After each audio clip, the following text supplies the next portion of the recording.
Hello friends. आज हम discuss करने वाले हैं इनवॉइस मैनेजमेंट सिस्टम। ये वीडियो आपके लिए बहुत इंपॉर्टेंट होने वाला है क्योंकि हम यहाँ पे सारे पॉइंट्स को यानी कि बेसिक से लेके जो भी हमारे एफएक्यूज भी डिपार्टमेंट ने इश्यू किए हैं क्लैरिफिकेशन के लिए, उन सबको हम यहाँ पे बहुत डिटेल में बहुत अच्छे से डिस्कस करने वाले हैं। तो प्लीज वीडियो को पूरे एंड तक देखना। चलिए स्टार्ट करते हैं। आईएमएस जो है फ्रेंड्स वो एक डैशबोर्ड है जो कि सब हमें प्रोवाइड किया जा रहा है, जहाँ पे सप्लायर और रेसिपिएंट अपने इनवॉइस पे डिस्कस कर सकते हैं, उन पे एक्शन ले सकते हैं ताकि ये पता चले कि सप्लायर ने जो इनवॉइस इशू किया है क्या वो रेसिपिएंट को एक्सेप्टेड है भी या नहीं, या फिर सप्लायर कोई ऐसा इनवॉइस इशू कर रहा है जो कि रेसिपिएंट ने परचेज भी नहीं किए। तो 3B फाइल करने से पहले आपको एक बीच में डैशबोर्ड दे दिया गया जहाँ पे आप अपना कंसेशंस प्रोवाइड कर सकते हैं या फिर आप एक्शन दे सकते हैं ताकि पता चल जाए कि वो इनवॉइस आपको बिलोंग करता है या नहीं। अगर हम बात करें आईएमएस कब से लॉन्च हुआ, तो ये 1 अक्टूबर 2024 से लॉन्च किया गया था, जो कि टैक्स पेयर को अवेलेबल कराया गया आपके जीएसटी पोर्टल पे फ्रॉम 14 अक्टूबर 2024। आईएमएस जो फ्रेंड्स लॉन्च हुआ है वो फर्स्ट जो हमारी टूबी निकलेगी वो होगी अक्टूबर 2024 की टूबी। यानी कि अगर कोई भी इनवॉइस मेरे अक्टूबर मंथ की टूबी से पहले की टूबी में आएगा तो वो आईएमएस पोर्टल पे रिफ्लेक्ट नहीं होगा, और जो भी इनवॉइस अक्टूबर मंथ की टूबी के बाद आएंगे रिफ्लेक्ट होंगे टूबी में, वो मेरे आईएमएस पोर्टल पे रिफ्लेक्ट होंगे। अगर हम बात करें तो इसके हिसाब से जो पहली मेरी रिटर्न जाएगी जीएसटीआर 3B आईएमएस फंक्शनैलिटी के साथ, वो मेरी रिटर्न होगी अक्टूबर मंथ की 2B। और इसीलिए जो हमारी जो पहली 2B जनरेट होगी उस सिस्टम में, वो होगी 14 नवंबर 2024 को। फ्रेंड्स, ये जो हमारा आईएमएस है वो all registered tax payer including casual tax payers and SCZ unit को अवेलेबल किया जाएगा, क्योंकि वो सारे अपना इस पे एक्शन लेंगे और आईटीसी क्लेम करेंगे अकॉर्डिंगली। अगर हम बात करें तो हमारे दो तरह के व्यू होंगे इसके अंदर। पहला रेसिपिएंट व्यू, दूसरा हमारा सप्लायर व्यू। रेसिपिएंट व्यू में आप बीइंग अ रेसिपिएंट अपने जो भी आपको उसको रिकॉर्ड्स में रिफ्लेक्ट होंगे, आप उन पे एक्शन ले सकते हैं। आप उस पे अपना बेसिकली एक्सेप्ट करना है, रिजेक्ट करना है या पेंडिंग छोड़ना है या कुछ भी नहीं करना, ये आपको उस पे एक्शन दिखाना होगा। Excuse me. एंड दूसरा जो हमारा सप्लायर व्यू होगा, उसके अंदर हम बीइंग अ सप्लायर ये चेक कर पाएंगे कि जो हमारे रेसिपिएंट है वो हमारे द्वारा जीएसटीआर 1 में शो किए हुए इनवॉइस पे क्या एक्शन ले रहे हैं। तो दोनों तरह के व्यूज यहाँ पे आपको देखने को मिलेंगे। नेक्स्ट हम फ्रेंड्स डिस्कस कर रहे हैं process flow and important fact. यहाँ पे जो भी अभी हम प्रोसेस फ्लो में एंड इंपॉर्टेंट फैक्ट में डिस्कस करने वाले हैं, ये ही आपको एक तरह से सार है आईएमएस के बारे में। तो चलिए देखते हैं।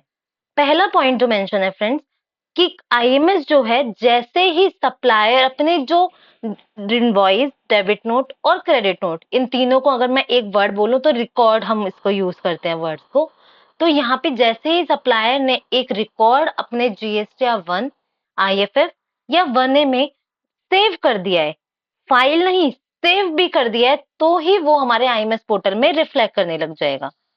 फिर जब वो एमएस पोर्टल में दिखेगा तो उस रेसिपिएंट वहां पे एक्शन लेगा। आप क्या क्या एक्शन ले सकते हैं? आप एक्सेप्ट कर सकते हैं, रिजेक्ट कर सकते हैं, पेंडिंग छोड़ सकते हैं। और क्योंकि ये आईएमएस की फंक्शनैलिटी अभी ऑप्शनल है, आप कोई भी एक्शन नहीं लेंगे तो भी चलेगा।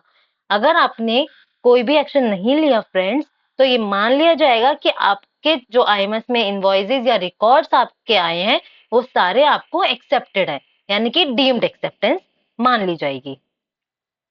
अगर आपने अब यहाँ पे क्वेश्चन रेज होता है कि हम कब तक एक्शन ले सकते हैं।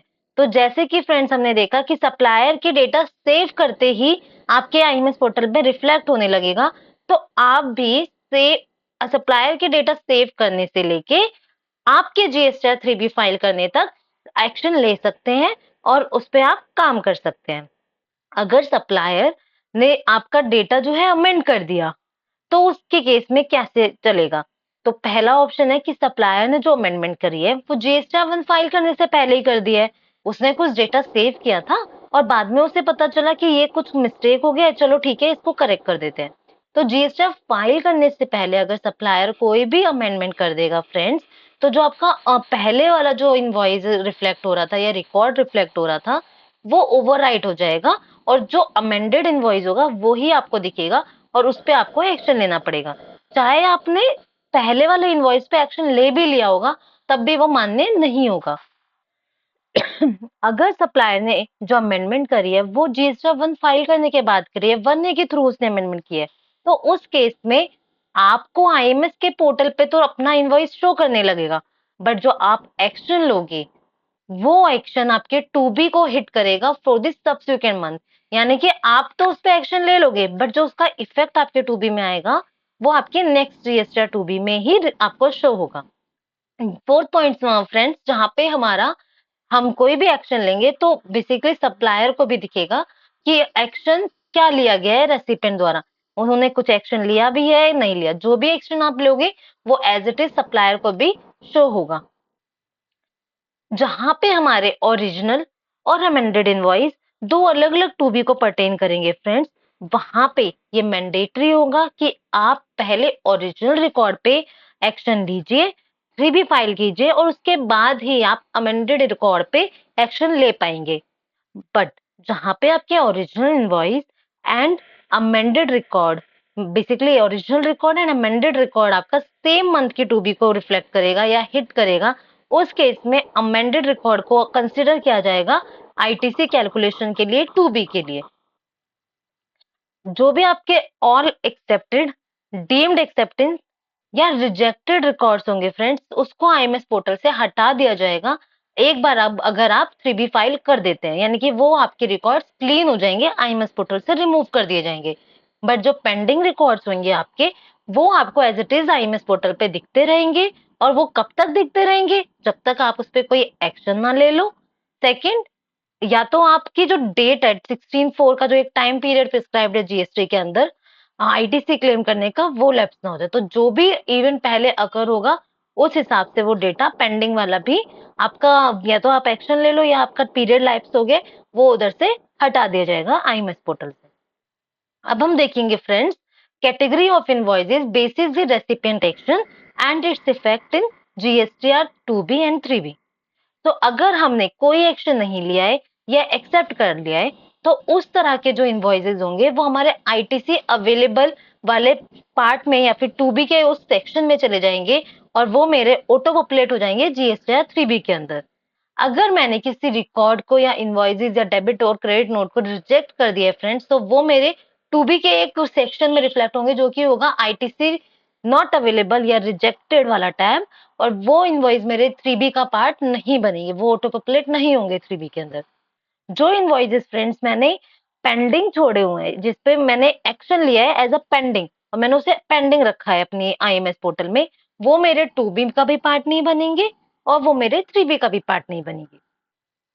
But department is very smart friends, department ने बोला कि पेंडिंग आप एक्शन ले सकते हैं, बट ये चार तरह की ट्रांजेक्शन है जहाँ पे पेंडिंग एक्शन आप नहीं ले सकते हैं। फर्स्ट ट्रांजेक्शन जिसमें आती है ओरिजिनल क्रेडिट नोट, सेकंड आता है upward amendment of credit note irrespective the action taken by the recipient on the original credit note or not. Third, downward amendment of invoice or debit note where or original invoice or debit note was accepted by the recipient and respective 3B has been filed. And fourth आता है friends downward amendment of credit note if original credit note was rejected by the recipient. तो इन चारों तरह की transaction में friends कहीं ना कहीं सप्लायर अपनी लाइबिलिटी को रिड्यूस कर रहे हैं, इसीलिए डिपार्टमेंट चाहता है कि आप भी अपने आईटीसी को रिड्यूस कीजिए। तो आप इसे पेंडिंग नहीं रख सकते, अगर आपको इसे नहीं एक्सेप्ट करना आप इसे रिजेक्ट कर सकते हैं, but pending option is not available. आप कोई एक्शन नहीं लेंगे इन चार तरह के इनवॉइसेस पे, ये रिकॉर्ड्स पे फ्रेंड्स, तो वो आपका डीम्ड एक्सेप्ट मान लिया जाएगा।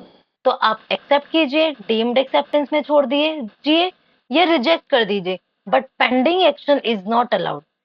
और ये चीज भी आपको याद रखनी है फ्रेंड्स कि अगर आपने इन चार तरह के ट्रांजेक्शन को रिजेक्ट कर दिया, तो ये जो ट्रांजेक्शन का अमाउंट होगा वो सप्लायर की नेक्स्ट जीएसटी 3B में इंक्रीज कर दिया जाएगा ऑटो पॉपुलेट ऑटोमेटिकली। तो ये चीज भी आपको ध्यान रखनी है कि ये सप्लायर की लाइबिलिटी को इंक्रीज करेगा, आपका रिजेक्शन वाला जो अगर आप एक्शन लेते हैं तो। अब प्रोसेस क्या रहेगा अब टू बी जनरेट होने का? पहले जैसे टू बी जनरेट होती थी क्या वैसे ही अभी कंटिन्यू रहेगी, या अब कुछ और तरीके से हमारी टू बी जनरेट होगी? तो फ्रेंड्स यहाँ पे देखेंगे हम कि जो भी हमारे रिकॉर्ड्स हैं, जो कि सप्लायर ने सेव कर दिए हैं या रिपोर्ट कर दिए हैं, वो मेरे आईएमएस पोर्टल पे अवेलेबल हो जाएंगे। बट जो कि फाइल वाले रिकॉर्ड्स होंगे, यानी कि उसने फाइल कर दिया इनको, वो ही मेरे कैलकुलेशन के आईटीसी टू बी की कैलकुलेशन के लिए कंसिडर किया जाएगा। इसमें ऐसे समझते हैं फ्रेंड्स कि किसी ने मेरे सप्लायर ने कुछ इनवॉइसेस सेव किए थे, बट फाइल करते वक्त उसने कुछ इनवॉइस में से डिलीट कर दिए, तो क्या मेरे को उसका आईटीसी मिलना चाहिए? Not obvious.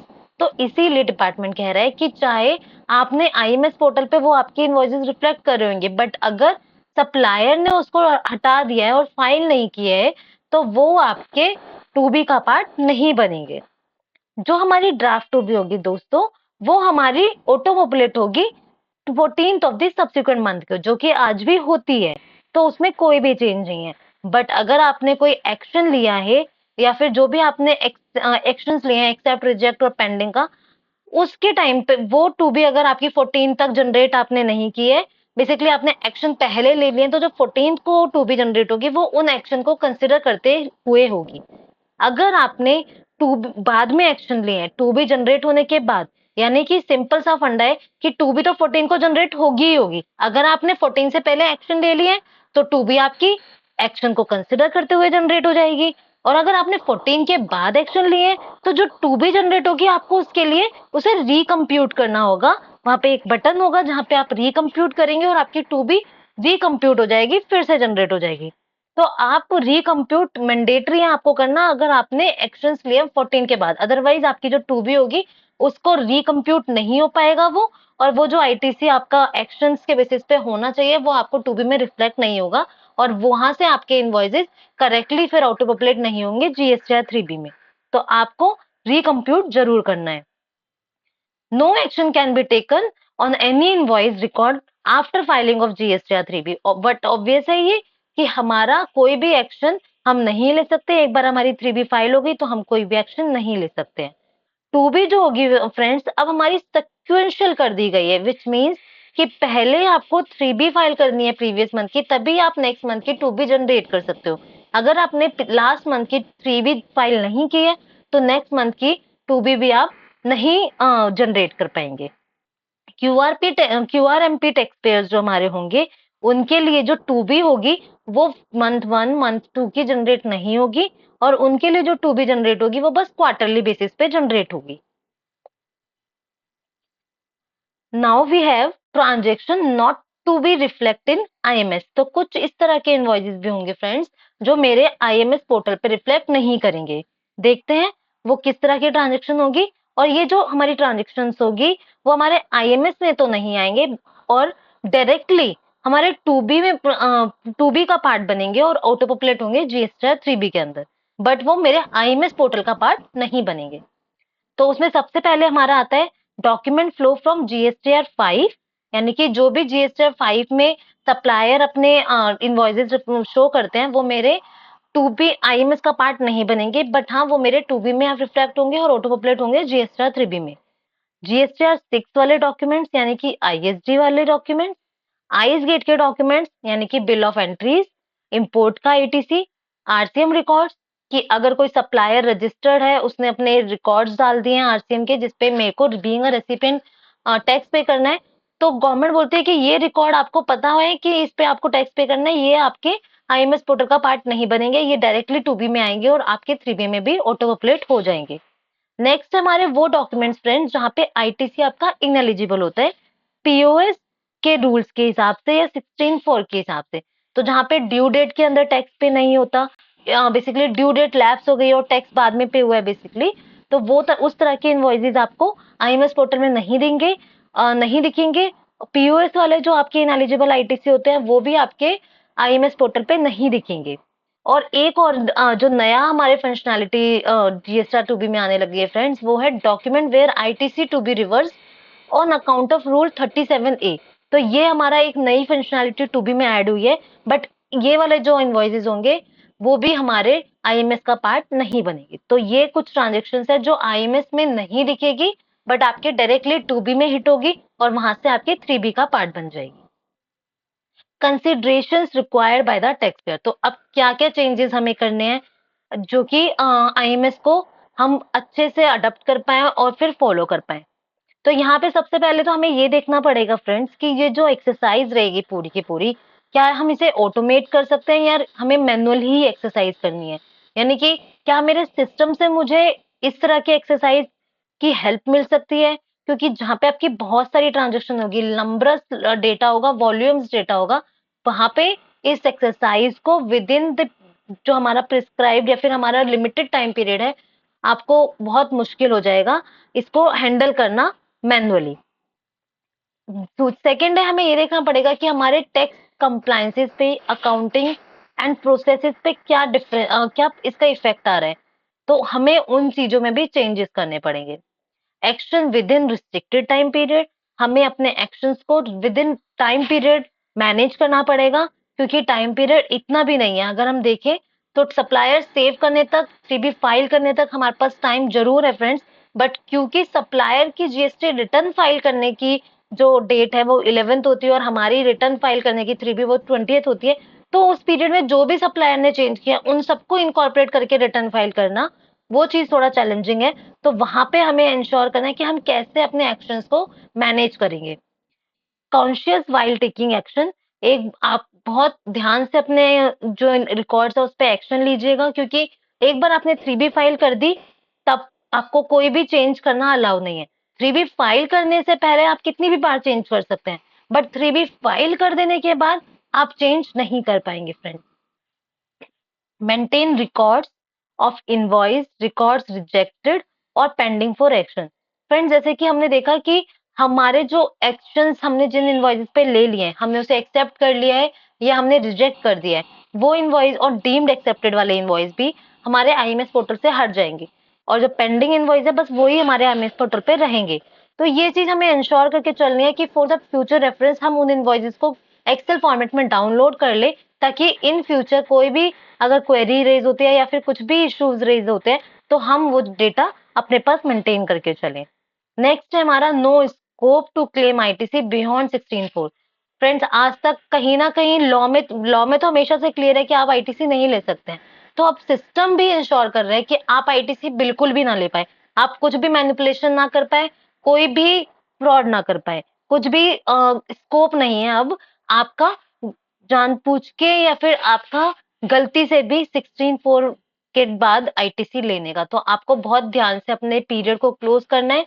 और जैसे कि अब हमारा 23-24 फाइनेंशियल ईयर एंड हो के टाइम पीरियड लैप्स होने वाला है, आपको ये इंश्योर करना है कि जो भी आईटीसी हमारा रह गया है वो हम अक्टूबर मंथ की जीएसटी 3B फाइल करते वक्त क्लेम कर ले, अदरवाइज वो चला जाएगा, आप उसको क्लेम नहीं कर पाएंगे। तो अभी तक अगर मैं शॉर्ट में एक बार आपको समराइज कर दूं फ्रेंड्स, तो हमने ये देखा कि आईएमएस पोर्टल पे दो व्यू अवेलेबल होंगे, सप्लायर एंड रेसिपिएंट। कुछ इस तरह का हमें एक्शन लेना है, एक्सेप्ट, रिजेक्ट, पेंडिंग और नो एक्शन। आप एक्शन जो है वो सप्लायर के सेव करने से आपको इनवॉइस शो होने लगेगा आईएमएस पोर्टल पे, आप उस पे एक्शन ले सकते हैं। आप कितनी भी बार एक्शन चेंज कर सकते हैं 3B फाइल करने तक, बट अगर आपने एक बार 3B फाइल कर दी उसके बाद आप कोई भी एक्शन नहीं ले पाएंगे और डेटा फ्रीज हो जाएगा। आपको 4 तरह की ट्रांजेक्शन पे पेंडिंग एक्शन लेना अलाउड नहीं है, क्योंकि वो आपकी सप्लाई की लायबिलिटी रिड्यूस कर रहे हैं। और अगर आपने उन 4 ट्रांजेक्शन पे अपना एक्शन रिजेक्शन वाला दिया तो वो आपके सप्लायर की लायबिलिटी को नेक्स्ट मंथ की 3B में बढ़ा देगी। कुछ तरह के ट्रांजेक्शन होंगे फ्रेंड्स जो हमारे टू बी आईएमएस पोर्टल के पास पर रिफ्लेक्ट नहीं होंगे और वो डायरेक्टली मेरे 2B एंड 3B का पार्ट बनेंगे। तो ब्रॉडली यही हमारा प्रोसेस रहेगा फ्रेंड्स। यहाँ पे कोई भी पैनिक वाली सिचुएशन नहीं है, बस हमें अपने प्रोसेस को ढंग से डिफाइन करना है कि कौन से स्टेप पे किस टाइम पीरियड तक हमें अपना काम क्लोज करना है। अब हम एक बार देख लेते हैं इंपॉर्टेंट एफएक्यूज जो कि डिपार्टमेंट ने आंसर किए हैं। यहाँ पे सबसे पहला एफएक्यू है फ्रेंड, यहाँ पे मैंने बहुत सिलेक्टेड एफएक्यूज पुट किए हैं, क्योंकि बाकी सारे एफएक्यूज बहुत जर्नल है और जो कि हम ऑलरेडी डिस्कस कर चुके हैं। तो फर्स्ट क्वेश्चन जो हम डिस्कस कर रहे हैं यहाँ पे, what happens to the original tax invoice oblique debit note if the same record is amended by the supplier.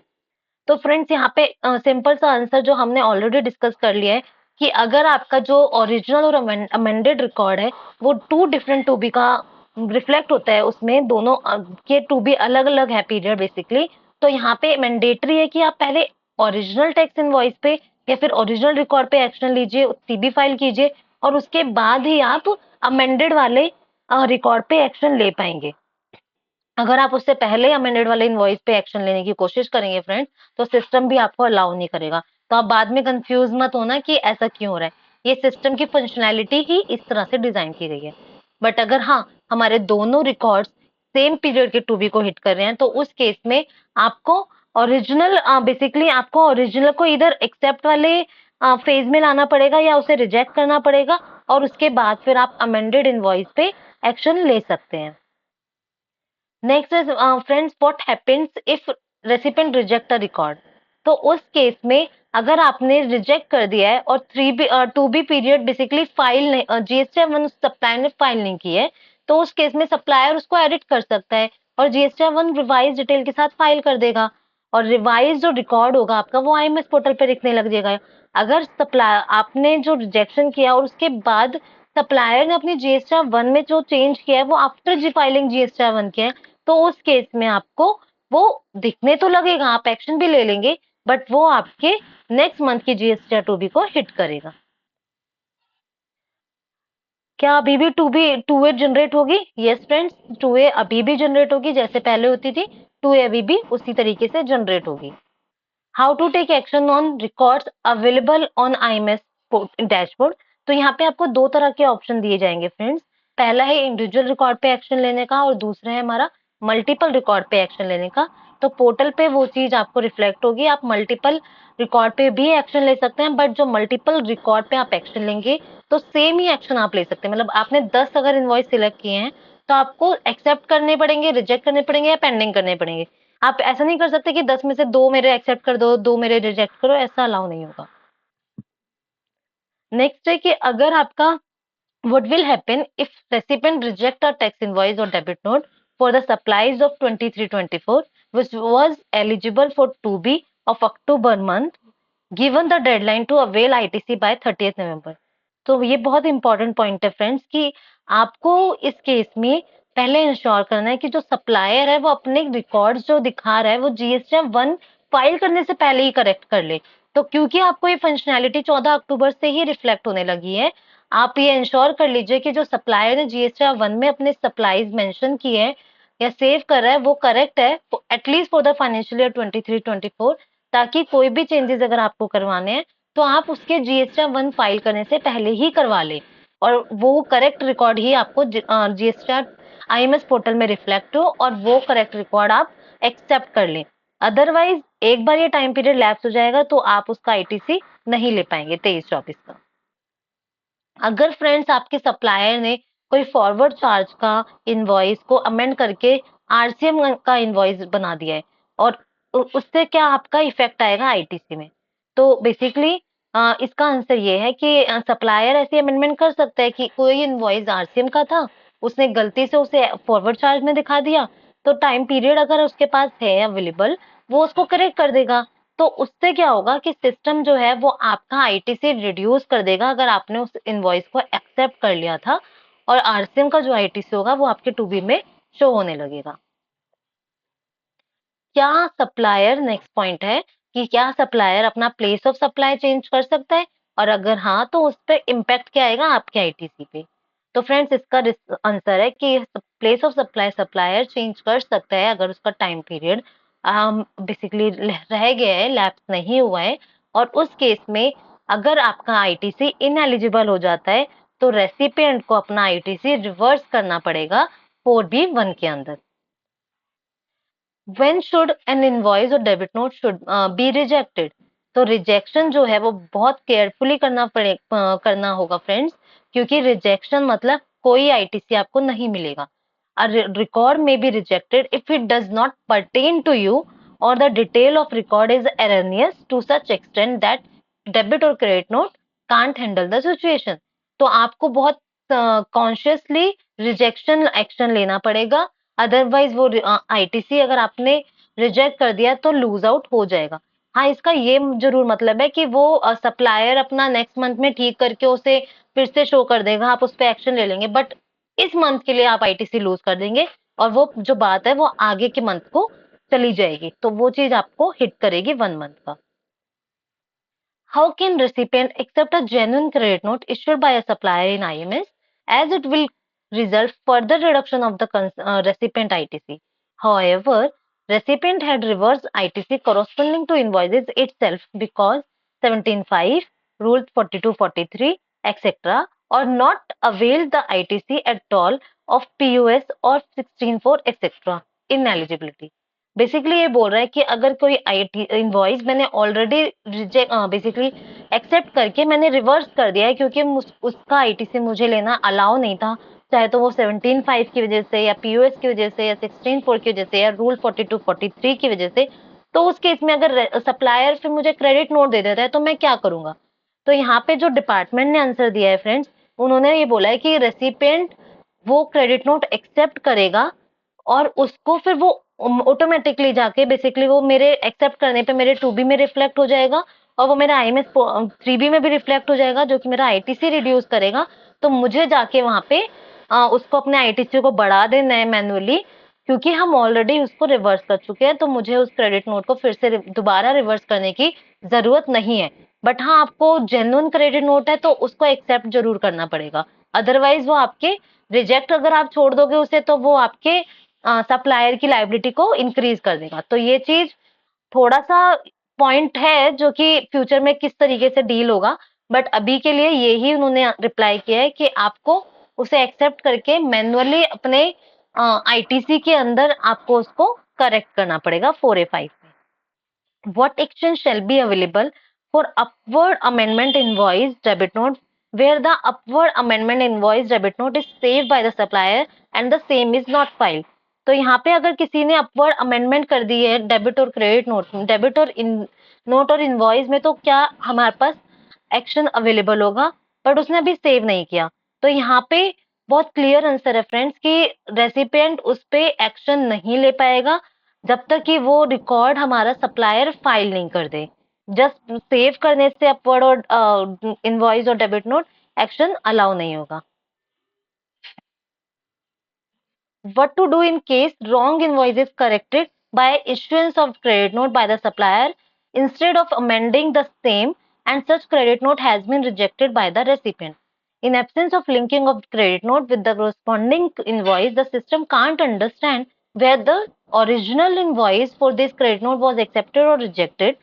Therefore, if the invoice is not correct, then it is advisable to rectify the same through amendment of invoice in GS7 instead of issuance of a credit note. तो यहाँ पे simple सा issue ये है friends कि अगर किसी ने गलत इनवॉइस पोर्टल पे डाल दिए तो क्या मुझे क्रेडिट नोट लेना चाहिए या फिर मुझे उसको अमेंडमेंट करना चाहिए? तो इसका आंसर ये आता है कि अगर इनवॉइस आपका करेक्ट था, बस आपकी टिपिकल टाइपिकल एरर है पोर्टल पे, तो ये चीज आपको अमेंडमेंट के थ्रू डील करनी है, ना कि डेबिट क्रेडिट नोट से। आई होप कि आपको ये जो डिस्कशन है वो फ्रूटफुल लगेगी और आपको बहुत इंफॉर्मेटिव लगेगी और आप इससे एक्चुअली में कुछ टेकअप करेंगे। कोई भी आपका डाउट होता है आप मुझे बेसिकली इसमें कमेंट करके आप मुझसे पूछ सकते हैं। बाकी thank you so much for watching. Thanks a lot.